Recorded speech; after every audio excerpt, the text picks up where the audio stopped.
And it's time to watch another episode of My Hero Academia. This time it's episode 8. Episode 7 was a pretty cool episode that showed us this confrontation between Bakugo and Deku. And at the end we found out that the real victory was the school-themed victory and not the interpersonal victory. And it really kind of shows some key differences between Bakugo and Deku. And it shows some key motivations of Bakugo.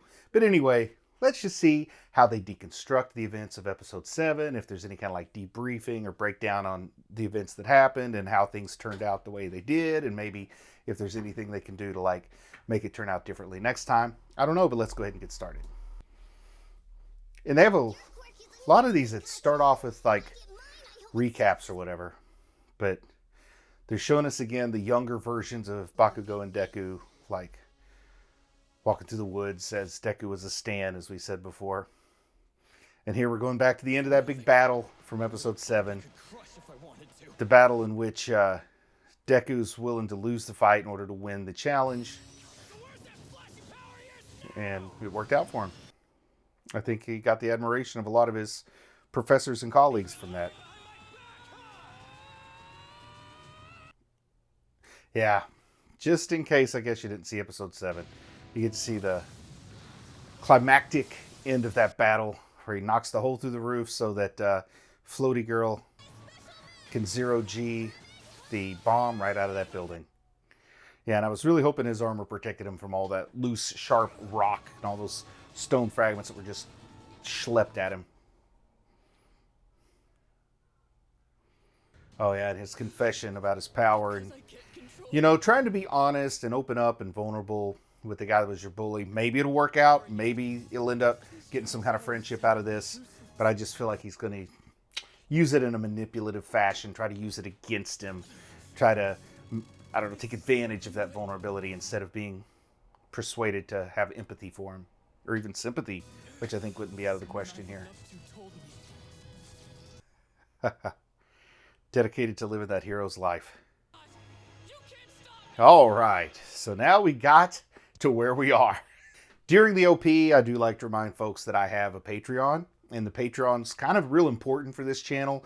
As the views go down, you know, the advertising income and stuff goes down, with the Patreon kind of stays the same and keeps things afloat. So just if you haven't checked out the Patreon at all yet, you might be interested in seeing what's going on over there. Maybe you're kind of curious about supporting the channel. Well, there is a link in the video description. Please click on it and go check things out. All right, look at that building. Oh, that training exercise just trashed that building where they were having the exercise. I guess so lucky they have a nice facility away from civilization, I hope, so they're not hurting people, scaring people.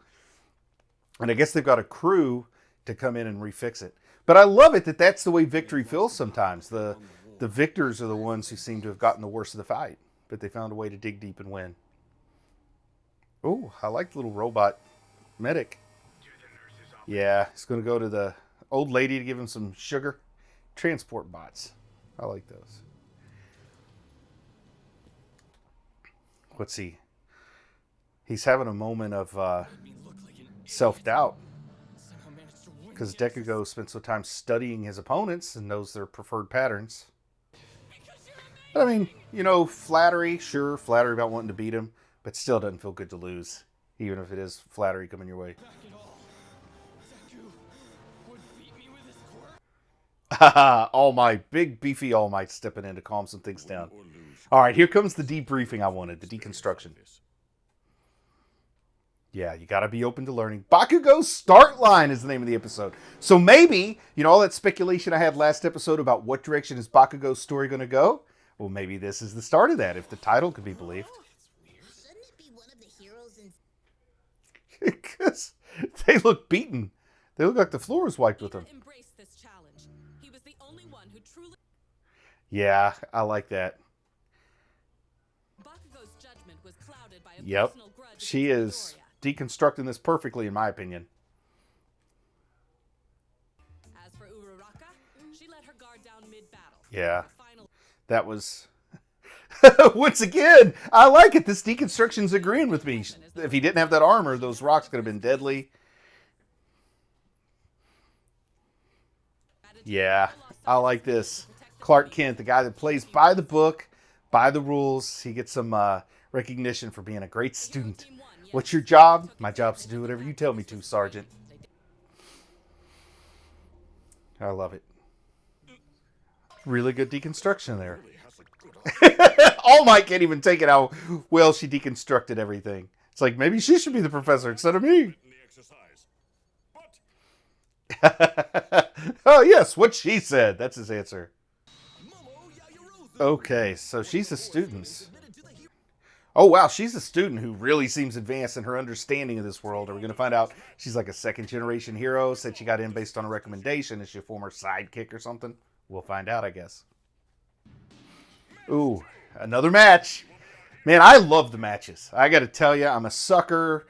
It's not really complex storytelling or anything. You just set up a bunch of matches for people to advance. But I love it. Oh, well, we got a naked invisible lady. Using her quirk to our advantage, but it's kind of... What is this thing that looks like a squirrel living on his shoulder there? Is that his hair or something? Does he have a squirrel on his shoulder? Is it just a weird fashion style? Well, I like it now. We've got another battle with characters that I'm not very familiar with at all, so I can just sit back and enjoy the battle, get to know a couple of different quirks, a couple different students here. That is a creepy power. What's your power? I can put body parts on the end of my multiple tentacles. Oh boy. He's pretty good, though, at reconnaissance with those ears. But he doesn't have his own mouth. He has to talk through his tentacle mouths. Oh, man. Could you imagine his parents saying, shut those tentacles up right now. I'm tired of hearing you. And we got Captain Cold here. Iceman. Wow, freezing everything. That's like a very wide net he's casting. By making the visible person shows up when it's cold. I like that. It looks like it's pretty much the same challenge, just a different building, because they demolished Building A. But that's one way to see the... Okay, so he's got a fuzzy tail. Maybe he's Squirrel Man. Kind of like a male version of Squirrel Girl, only he actually has the squirrel personification. What? Why is he just standing there? Even the teachers are cold. Get them a space heater or something. Wow, this guy's cold-hearted, not just cold-powered. He's like cool as a cucumber going up there and just winning the competition. Wow, that was easy. How did he get Squirrel to freeze up? Calling him Squirrel, somebody will tell me he's actually a three-tailed possum or something. I don't know. I'll learn. I promise. I'll learn eventually. He's just fuzzy-wuzzy on one side, though. Oh, man. Todoroki is cocky, isn't he? Yeah, these based on recommendations seem to have some background. They really seem to be a level above these other students. Like, maybe they should go ahead and put them in the next grade and just skip this part. I don't know. Who am I to judge? But, yeah, it seems like the ones there on recommendations have definitely better grasp than our regular old civilians off the middle school bench. Oh, man, that battle went pretty smoothly. Oh, Battle Building C. Is it the same test, but just a different group? So this is nice. It's probably going to be a crash course into a whole bunch of quirks and a whole bunch of students. And it'll just be kind of a fun montage getting to know some of the rest of the cast of characters beyond who we've already met.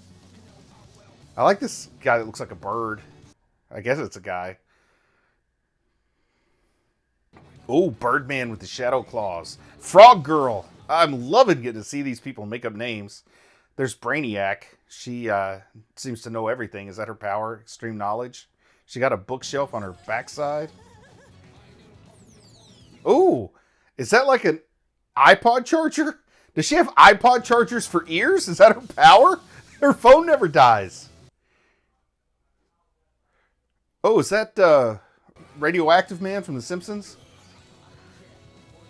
Oh, I don't know. Oh, there's belly button laser, right? Navel laser. And Slimer. Oh, acid slime. She can surf on the acid slime, but it also melts through people. I like Acid Slime Girl. I bet I'm not getting a single one of their names correct when I guess, am I? Well, that was fun. I like that. I like superheroes, I like character designs. It's nice to have a little montage where I get to see a bunch of them doing their thing and don't have to get too bogged down by like following one for too long. We still got a lot for me to get used to and to get to know. We've got a Static Shock looking guy there with the antenna coming up off of his headphone. Oh, there's a Eraserhead. And who's the tiny little short, like purple person? The great kid? Oh yeah, he's probably in the infirmary. All Might running away with his All Might speed. So the squirrel guy is also wearing what looks to me kind of like a karate gi. So is he karate squirrel guy? Yeah, it's kind of interesting to see that the ego and the attitude of Bakugo is probably equal, if not more than, that of the two students who are there based on recommendations, but clearly their functioning level is much higher than Bakugo's in terms of their understanding the situation and the assignment. Oh, and All Might gave up the ghost.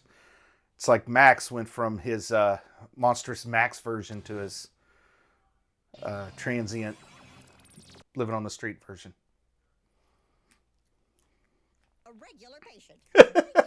He's been there at least once every day of school. He's going to get a pretty big beating if he keeps up this rate. Oh, wow. She can't even give him some sugar and make him better. Could she at least give him some sugar and make something better? Like at least one arm better with a little sugar? She says he's got to heal overnight. Oh, well. I am trying not to play favorites. I like it that Granny Sugar there knows what's up. I guess this is super top secret, but Sugar Mama knows about it. He doesn't want people to know he wasn't born that way. It was given to him. Now I want to know, why does Granny Sugar know about One for All? Is it because of her power that she can detect it or something? My powers. Yeah, I want to. I want to know more about this Sugar Lady and her relationship to All Might. Maybe they dated back in the 70s or something. Like the 2170s.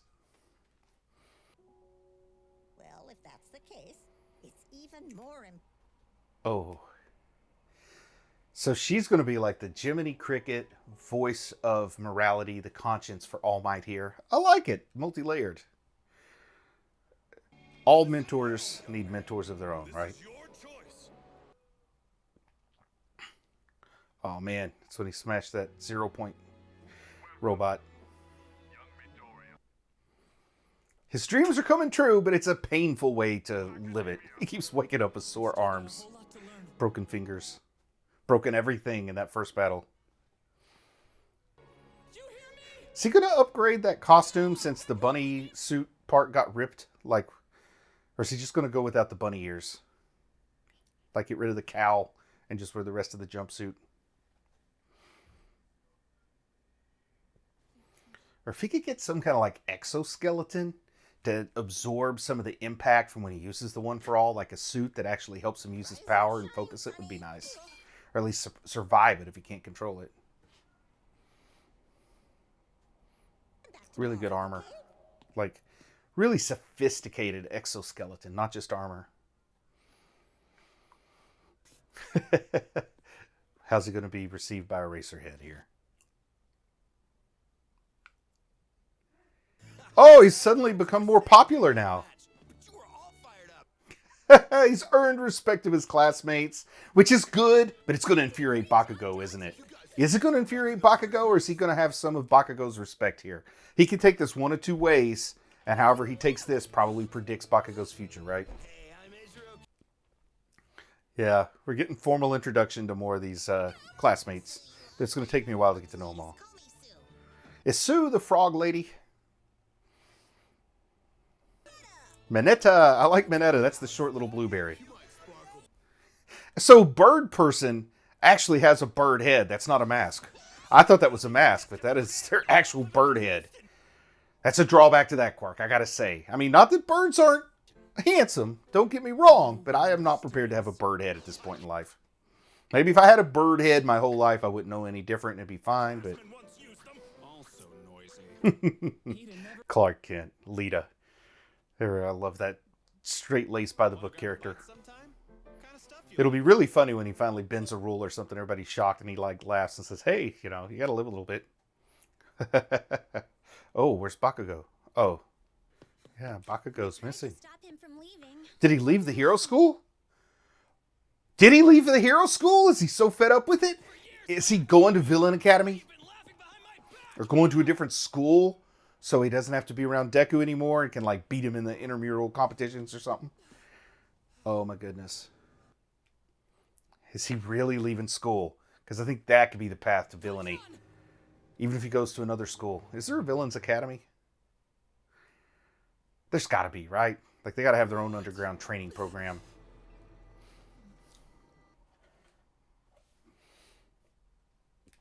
All right. He's going to tell this secret to Bakugo, and it's going to backfire. Because now I'm suddenly not trusting Bakugo. It's given to me by someone else. Recently. Oh, jeez.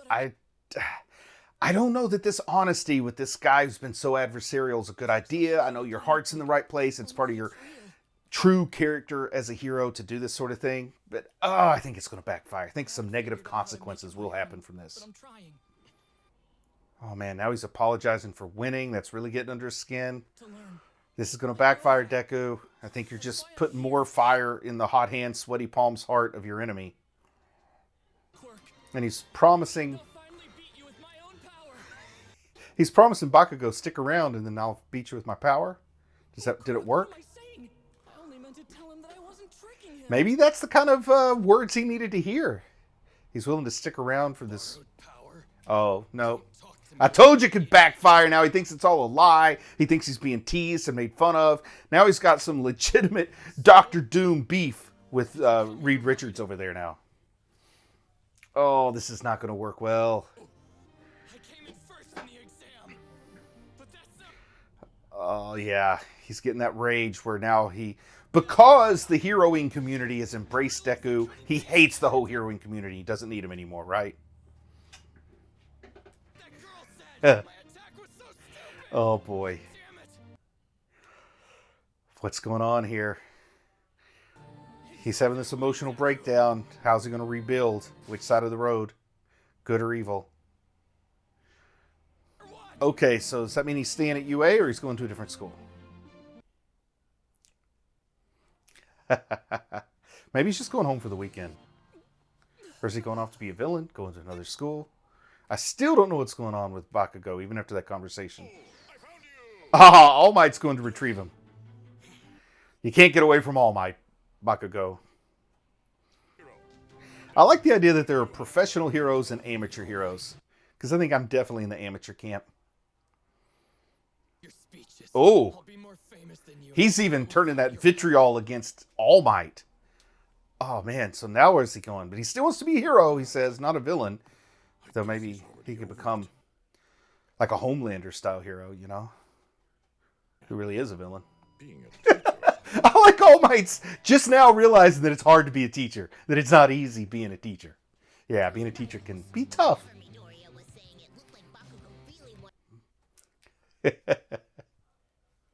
They weren't childhood friends at all.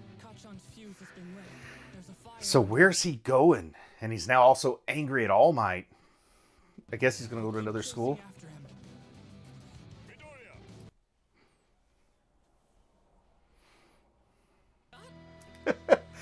Did he forget or is he lying to All Might? I think he must have really forgotten. Solid episode. Solid episode. Now, the two before it really got me fired up a little bit more.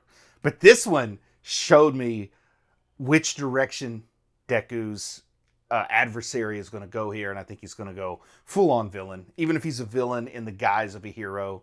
I mean, it looks like pure antagonist category here. Went from merely adversarial classmate that could be kind of a challenge inside the classroom that suddenly you're working together when you're taking on the bigger challenges. But no, it looks like this is going to be a bigger antagonistic role coming out of Bakugo.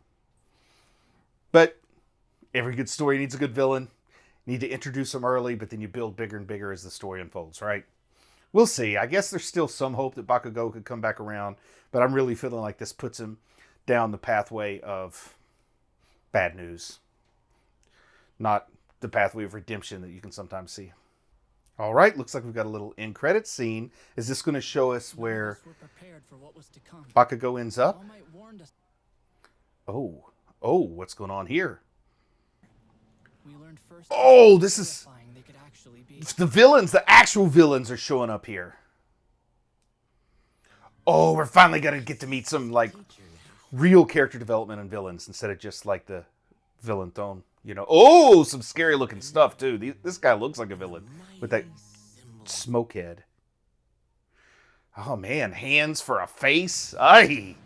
That's creepy. That is so creepy. All right. I'm proud of you for watching anime, and I'll talk to you again soon. I just want to say a big thank you to everyone who supports the channel on Patreon. It really means a lot to me. If you might be interested in Patreon perks like early access to videos, uncut reaction videos, ad-free videos, and the opportunity to vote on which anime will be covered in the future, then click on the link in the video description. Thank you.